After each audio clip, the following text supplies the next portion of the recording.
নমস্কার। আজকের এই ভিডিওর মাধ্যমে আমরা দেখে নেব আপনারা কি করে যুবসাথী প্রকল্পের যে ফর্ম জমা দিয়েছেন অনলাইন বা অফলাইনের মাধ্যমে তার স্ট্যাটাস কিভাবে চেক করবেন। সেটির জন্য যুবসাথী প্রকল্পের যে অফিসিয়াল লিঙ্ক আছে apas.wb.gov.in এই ওয়েবসাইটে চলে আসতে হবে। ওয়েবসাইটের লিঙ্ক আমি ডেসক্রিপশনে দিয়ে রাখবো।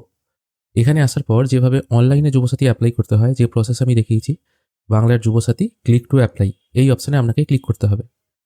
এখানে ক্লিক করার পর আপনাদের সামনে এই টাইপের একটি ড্যাশবোর্ড চলে আসবে। এখান থেকে আপনারা অনলাইনে আবেদনও করতে পারবেন এবং তার সঙ্গে স্ট্যাটাসও দেখতে পারবেন। স্ট্যাটাস দেখার জন্য চেক স্ট্যাটাস এই অপশানে আপনাকে ক্লিক করতে হবে। অনলাইন এবং অফলাইন দু জায়গা থেকেই স্ট্যাটাস দেখার পদ্ধতি কিন্তু একই। আমি চেক স্ট্যাটাস অপশানে ক্লিক করছি। এখানে ক্লিক করার সঙ্গে সঙ্গে যারা অনলাইনে আবেদন করেছেন, যে ফোন নাম্বার দিয়ে আবেদন করেছেন, এই ফোন নাম্বারটা এখানে পুট করে ক্যাপচা পুট করে গেট ওটিপি অপশানে ক্লিক করতে হবে। এরপর আপনার রেজিস্টার ফোন নাম্বারে একটি ওটিপি চলে আসবে। সেই ওটিপিটা নিচের ঘরে পুট করে ভেরিফাই পিন করতে হবে এবং সঙ্গে সঙ্গে এখানে দেখিয়ে দিচ্ছে আপনার যে অ্যাপ্লিকেশন নাম্বারটা আছে বা দুয়ারে সরকার রেজিস্ট্রেশন নাম্বারটা অনলাইনের মাধ্যমে করলেও তো জেনারেট হচ্ছে, সেই নাম্বারটা এখানে শো হবে। এবং অ্যাপ্লিকেশন ফর্ম এই অপশানে ক্লিক করলে আপনি যে অ্যাপ্লিকেশনটা করেছেন বা যে ফর্মটা প্রিন্ট আউট হয়ে বেরিয়েছিল সেই ফর্মটা আবারও আপনারা জেনারেট করতে পারবেন। এটা তো গেল অনলাইনের কথা। এবার অফলাইনে স্ট্যাটাস কি করে দেখবেন, আমি আবার হোম অপশানে চলে আসছি। এখানে একই রকমভাবে চেক স্ট্যাটাস অপশানে ক্লিক করবেন। তারপর ক্যাম্পে যারা রেজিস্ট্রেশন করেছেন সেখানে যে ফোন নাম্বারটি দিয়েছেন এই ফোন নাম্বারটা এবং ক্যাপচা পুট করে এখানে গেট ওটিপি অপশানে ক্লিক করতে হবে। ওটিপি আসার পর আমি ওটিপিটি পুট করে ভেরিফাই পিন করছি।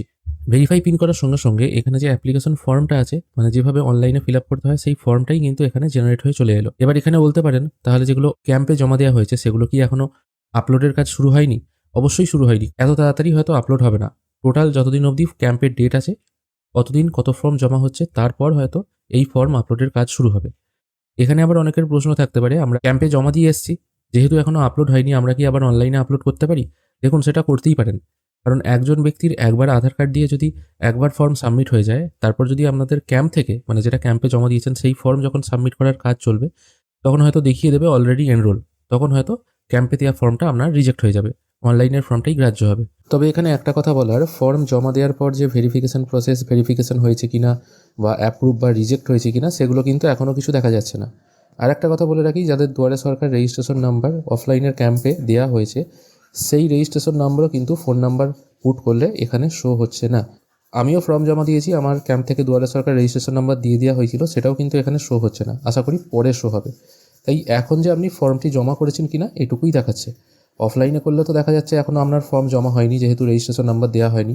কিন্তু অনলাইনে করলে শুধুমাত্র রেজিস্ট্রেশন নাম্বারটিই শো হচ্ছে। কী স্টেপে ফর্ম ভেরিফিকেশন হবে বা অ্যাকসেপ্ট রিজেক্ট হয়েছে কিনা এগুলো কিন্তু কিছুই দেখাচ্ছে না।